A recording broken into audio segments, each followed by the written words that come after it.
figure. So I guess I'll go to the segment of Tucker Carlson and Roseanne Barr speaking about Julian Assange and not only the criminals he exposed, but the criminals that locked him behind bars. And this was posted, by the way, by the WikiLeaks. Shout out to WikiLeaks. WikiLeaks Twitter.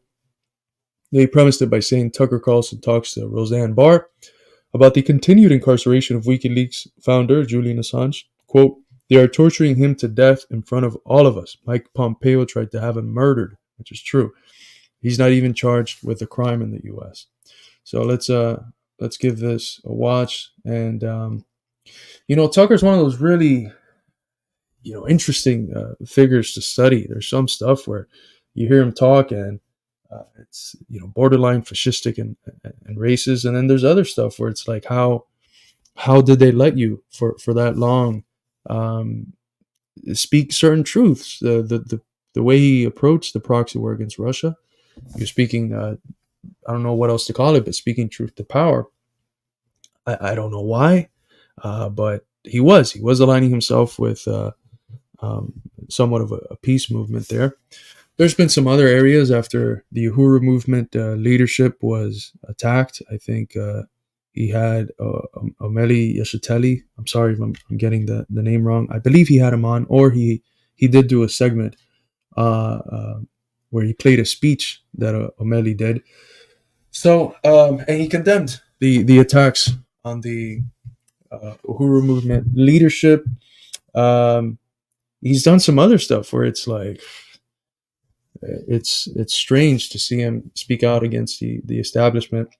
But of course, these are contradictory figures with worldviews that are not the ones that we have, but that are influential to millions of people in the United States. So they're important to study, to understand, because we are going to encounter our conservative coworkers, community members who follow Tucker religiously.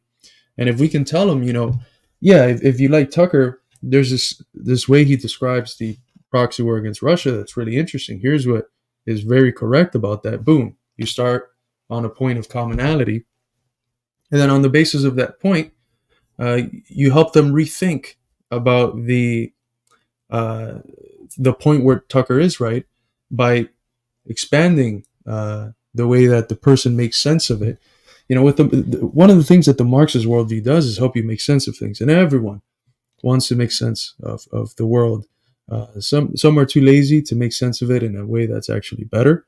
But I'm very much ingrained in that tradition of the first line of Aristotle's Metaphysics: all men by nature desire to know.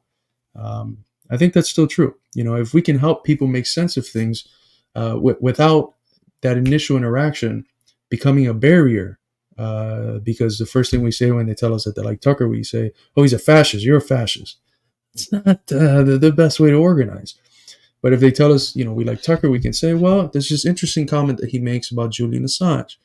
And, I think it'd be interesting if he could think about how it is that, this control of the narrative is an essential part of keeping the dominant power structures where, a small group of people get exorbitantly rich while the vast majority of us are just left working and being lied to and manipulated by the media and our history. So start on the point of commonality, take, as Gramsci would say, the rational kernel in their common sense worldview and begin to re-articulate it towards socialism.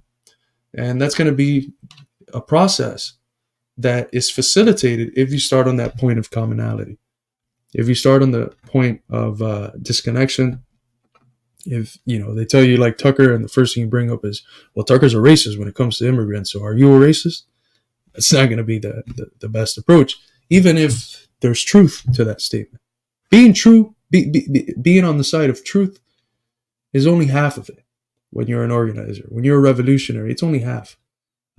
You can be right all you want and bring no one to your side. There's a certain sense of tactics, of being an educator in a sense, right? If I go up to my students and I just start letting go of terminology from the history of philosophy. What I might be saying might be 100% true. It might be super interesting. But who am I going to help understand what's going on? Who am I going to help educate? No one. In order to educate, you have to start where people are at and then move slowly, little by little, to where they need to go. And then that quantitative process, that little by little, at some point hits a nodal point, and the person's like, shit, maybe I agree with Marxism a lot more. Let me start studying it more profoundly. Let me join a party, study with other people. Let me involve myself in the struggle. So it's all dialectical, right? That quantitative accumulation, that process of educating, of going from their common sense to where you need them to go. At some point, it hits as Hegel would say, a nodal point, and there's a leap into a new qualitative state. That person goes from being just someone who's kind of skeptical of the media to boom, now you're a Marxist, because you understand that that's the best way to understand the world and to change it. But let's give this video a watch. People in prison. Yeah. I guess I'm the liberal. Yeah. I've visited. I was in a prison last week. They're very depressing. I saw Julian Assange in London. I wanted to ask. Wouldn't put people in prison, no, except for a very good reason. And they talk about the truth. Prison. Talk about the truth being illegal. Look at he's paid for it with dozens of people. Well, Assange has never been accused of lying, or of fraud, or of making money in some criminal scheme. Assange has been accused of telling the truth. Period. Yeah. And they are torturing him to death in front of all of us. No one's doing anything about it. And that Mike Pompeo is a very, very sinister person. Isn't he? The worst. And I always thought that, and I've told Trump that. Never should have allowed him to run CIA or state. But Mike Pompeo tried to have him murdered. And that's a criminal act. He was not even charged with a crime in the United States. And Mike Pompeo was CIA director. This came out. Pompeo didn't deny it. I never heard this. Oh, yes. Oh, absolutely. I saw it. Oh, my God. He tried to have Julian Assange murdered, poisoned in the Ecuadorian embassy in London. And that's a fact, okay? Wow. And it's been established. And, okay? Yes. Why is Mike Pompeo not in prison? You're not allowed. Yes. All definitely true. And that right there is, if you're speaking to a conservative coworker, that'll be a good touch point, a good point of connection for asking the following question. Why did Kissinger, a war criminal, get to live peacefully to 100? Why aren't any of these war criminals, Obama, Clinton, Hillary Clinton, Bush, why are any of these fucking war criminals that take our tax dollars to fund bombs dropping on innocent civilians, that take our tax dollars to fund the police force that kills us to the tune of thousands, irrespective of race, not irrespective is not the best word, but of all races, right? They don't just kill black people or poor black people, they kill poor people across the board, because the police is the armed body of men of the imperialist state. So, what's our state doing? Is it our state, or is it the state of another class? You see, so you start with that point of connection and you begin to unfold things. And it's very easy. It's not that hard. It requires a level of flexibility, because you have to know, okay, where's that starting point for this person, for that person. But it's not that difficult. Thank you so much, Comrade Starbach, for the Garrido Gospel Hour war chest. I was thinking about maybe doing a poll, something, to ask the people at home what these alone streams should be called. Eddie's got the great name, the Eddie Liger Power Hour. Noah and I have a show called the Carpenter and the Philosopher. What the hell would I call my alone streams? I'm gonna have a lot more time from now on, so I plan on doing these every other day. So if y'all have any suggestions, let me know. But the Garrido Gospel Hour, man, I love that.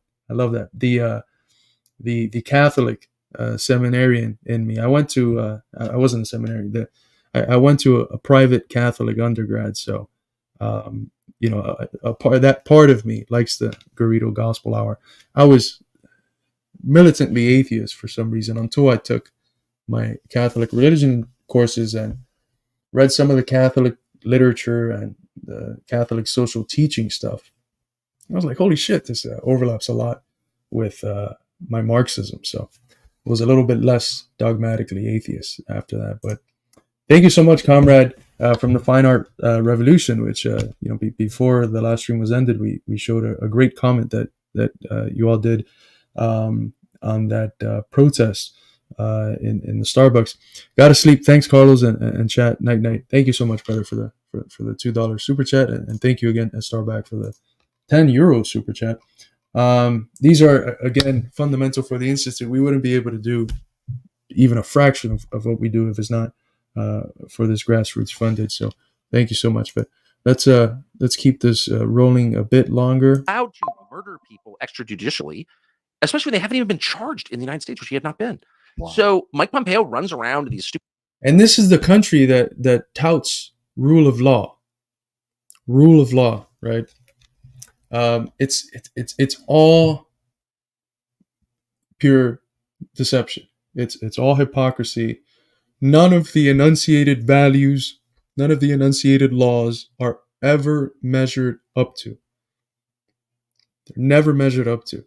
A right, the first 10 rights that we have, a gift to us.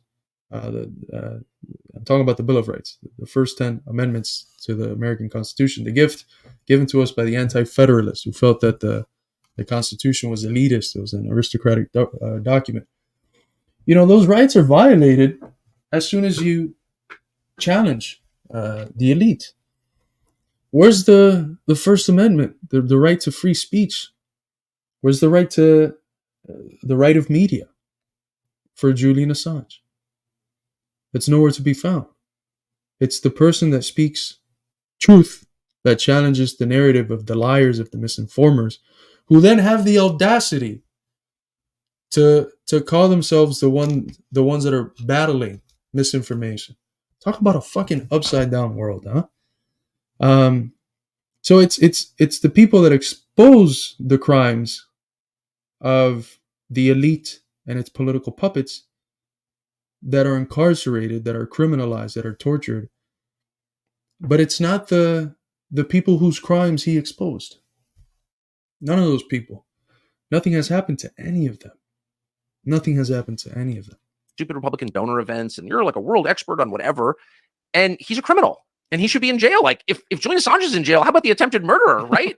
How about what am I missing? How about the people that put Julian Assange in jail? They should be in jail. 100%. First, they accuse him falsely of rape. So, that just shuts people down. Oh, he's a rapist. It's like kiddie porn. It's like, I don't even want to know more. You're bad. Mm-hmm. But then it turns out there was not enough evidence to charge him. He didn't commit rape. That was a lie.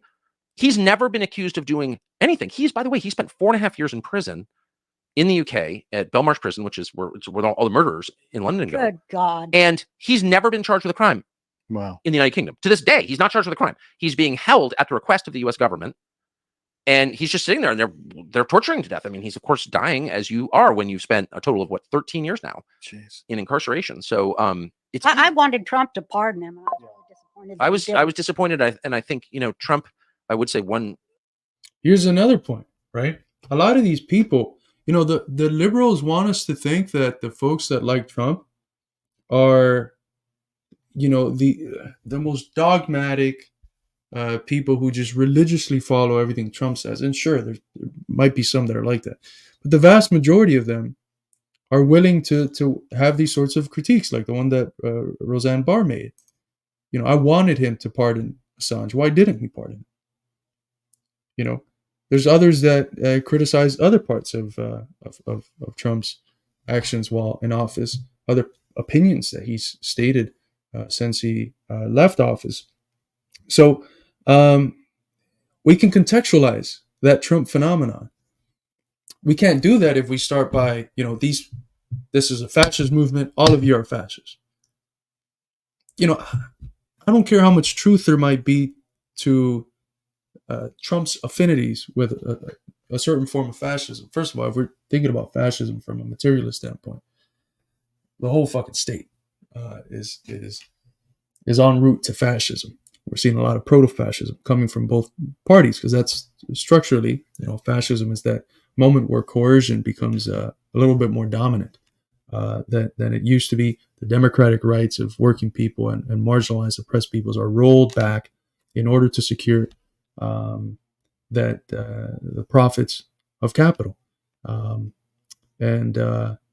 So, what we're seeing with Trump, sure, you can start the conversation by saying, yeah, Trump's a fascist. It's MAGA's a fascist movement. Who are you going to convince? How many conservative co-workers are you going to convince? Because what's implied in that? If Trump's a fascist and they voted for Trump, they were part of the MAGA movement, you're calling them a fascist. Who are you going to organize if you go up to people calling them fascists?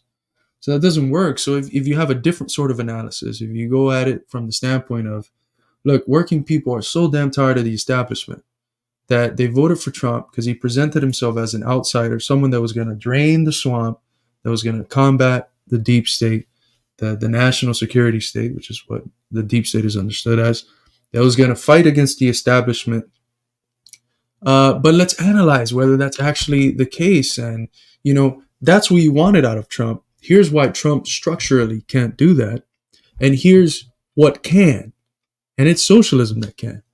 The promise that a lot of the working class part of the MAGA movement felt with Trump, someone who was going to fight for regular working people or for them against the elite that have been destroying their lives for decades, that promise can only be fulfilled by socialists.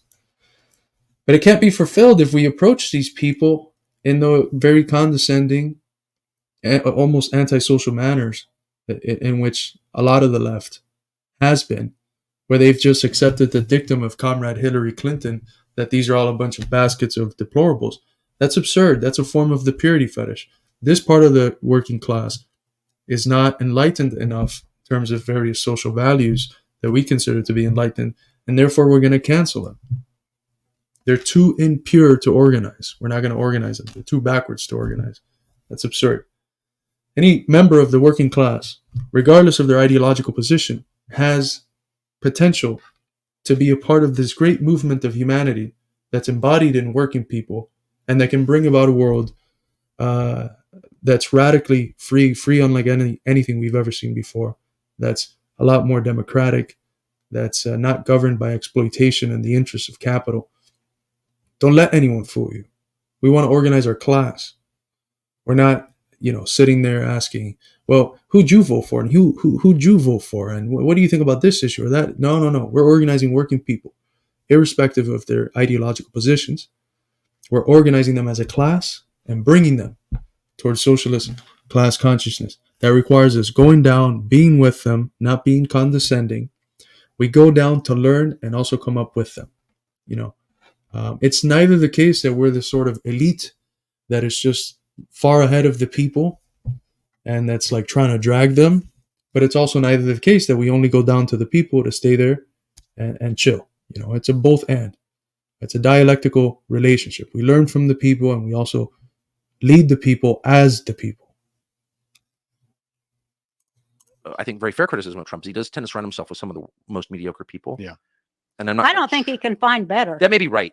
But I have to say, Mike Pompeo, and I saw it up close and I saw it intimately close, is a liar and a flatterer. Beware the flatterers. If someone comes up to you and says, I don't like you, fuck you, and here's why, I can deal with that. I can too. If someone's like, I really think you may be the reincarnation of the Godhead. There you go. Well, if no one else is good, if everyone else sucks, that tells you something about the system. You see another point of connections. We have to train ourselves when we want to convince people, when we're taking part in this war of positions, in this ideological war to win hearts and minds, to create counter-hegemonic institutions to build dual power. When we're doing this, we have to be trained to be able to get these rational kernels, to get points of connection like that. Well, why is it that everyone around them sucked? Why is it that everyone sucked? Could it be a systemic thing? Does a good system produce a bunch of these people that suck? Is it a substantial property of the system to produce these horrendous people? Or is it an accidental property? In socialism, you have leaders that are corrupt. One of the campaigns that has been the most notable in Xi Jinping's governance has been the battle against corruption in the party. So yes, there is corruption. There can be corruption in socialist society, but it's an accidental property.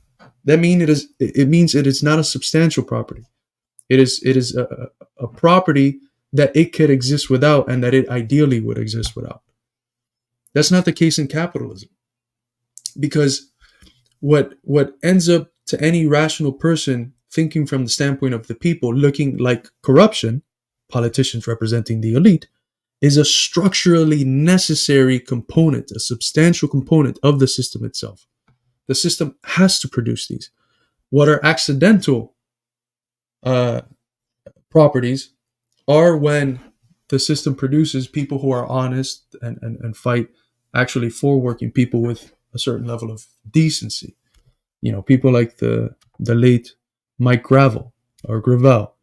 Um, his whole life was on the side of, of standing for the people against war, and for fighting constantly to try to lift as best as he could the living standards of his people. Wasn't a Marxist, Leninist, communist, but was just a regular decent person who took government of, by, and for the people and rights to life, liberty, pursuit of happiness seriously, and saw that within the confines of how things are operating, it's virtually no, it's impossible. It's structurally impossible. That's part of the paradox that we have here in the U.S. It's a very interesting one. We're founded, first state in history, founded under the ideals that all people are created equal. We know what that meant at the time, just white men, property owners. But the ideals were still there. They're not made it's not enunciated. All white men with property are created equal. No, it says all men are created equal. They needed to win the masses. Endowed by their creator, so it's beyond just a social thing. We're ontologically equal, with the rights to life, liberty, and pursuit of happiness. So on, so on, so on, so on. And if a government oppresses these, they have not only the right, but the duty to overthrow it.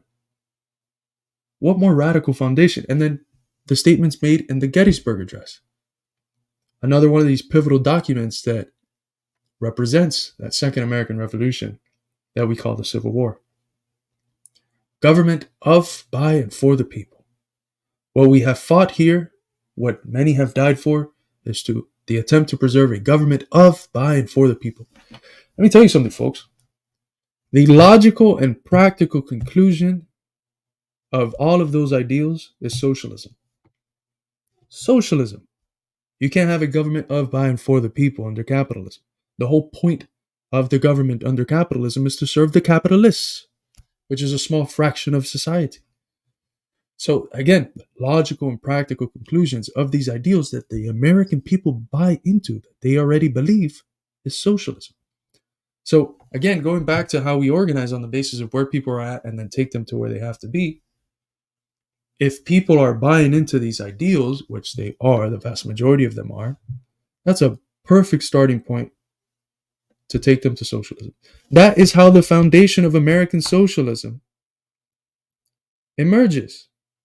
In the 1830s, figures like Cornelius Blatchley, Langdon Billsby, William McClure, all these geniuses, people deeply rooted in the Enlightenment values, in the values of Jeffersonian democracy that were never realized, and who were committed to these ideals in a way that led them to understand that under the current existing relations of production, under the current mode of life, we cannot realize those. We cannot make those actual.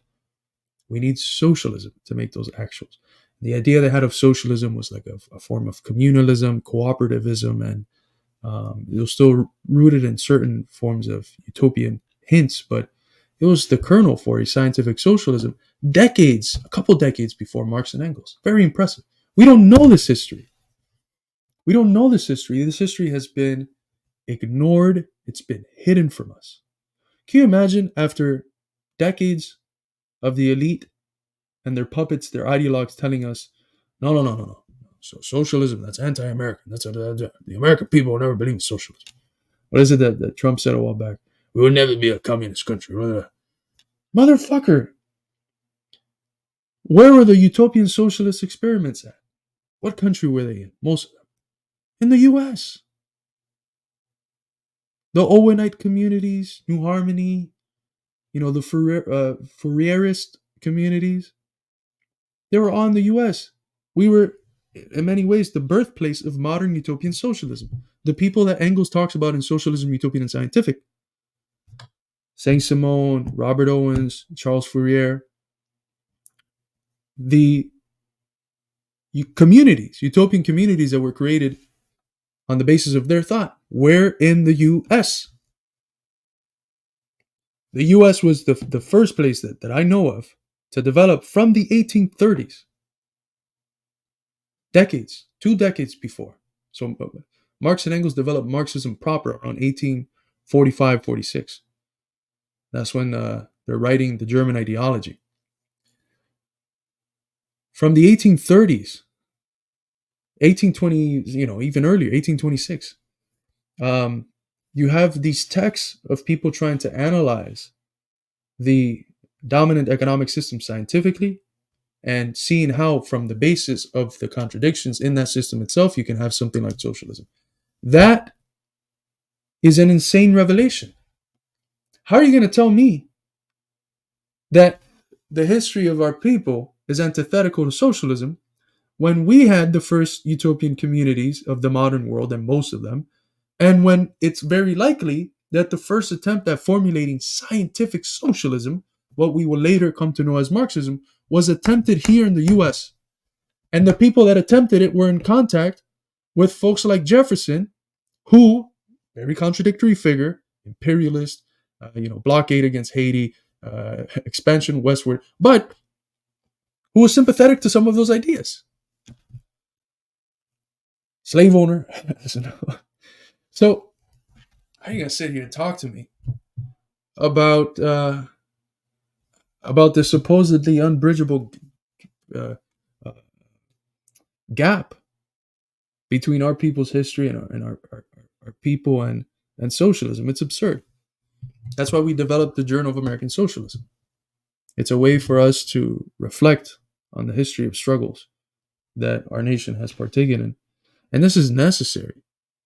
It's go back to Dimitrov, go back to your Stalin, to your Lenin, to Mao, any of these great communist thinkers. They've always understood that the struggle for socialism cannot just exist in this abstract ether. It has to take various determinate forms. It has to, look like, take characteristics in line with the people that are fighting those struggles in specific national contexts. In China, you have socialism with Chinese characteristics. In Cuba, it means the ever-presence of Jose Marti and the Imambisas, the anti-colonial tradition. In Venezuela, it's the Bolivarian socialism that they're constructing. And Bolivia, it's going back to the communalist, almost like primary communist traditions of the indigenous people.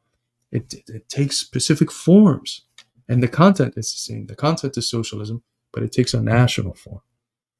So it's necessary for us to recapture this history, to learn our history of struggle, and to root our struggles in it. It gives our current struggle historical legs. And it lets us know that we're not the first ones fighting this. There's a long history of people that have been fighting the same fight in different contexts with different emphasis because of the difference of context. But we don't want those people to have lived and suffered and have been repressed and died and sometimes even killed in vain. We have to redeem that past. We have to redeem the legacy of the ancestors we have in our struggle. This is a way of engaging with the question of socialism and the class struggle in the US that was common sense decades ago, before the infiltration of the fake left and of the new left and all of these projects that were funded. We have the proof. They were all funded by these massive capitalist foundations, the Rockefellers, the Fords. They were funded by the State Departments to create a compatible anti-communist left McCarthyism, as Parenti would say. That in terms of worldview, their worldview is the purity fetish. It's not Marxism. It's not dialectical materialism. That's that. Janice Anderson, thank you so much for the $2 super chat. Rights are not rights if they could be taken away. That's absolutely right. That is No pun intended, but that's absolutely correct. You know what? I think it's George Carlin that makes a joke out of this, but how are we gonna sit here and talk about rights, human rights? Where are our fucking human rights? You know, the Declaration from '56 of the social, economic, and cultural rights of people put forward by the UN to document that we don't follow. You know, we don't secure these social rights, which include the rights to housing, to food, to a proper education, to a job that pays you enough to live somewhat comfortably, the right to not starve, right? So to not be in poverty. Um, you know, we don't have those social rights. But do we even have the individual ones? Right to free speech. Uh, where are the individual rights that we claim to uphold? When they're violated as soon as we become an inconvenience for the state. So, let me see.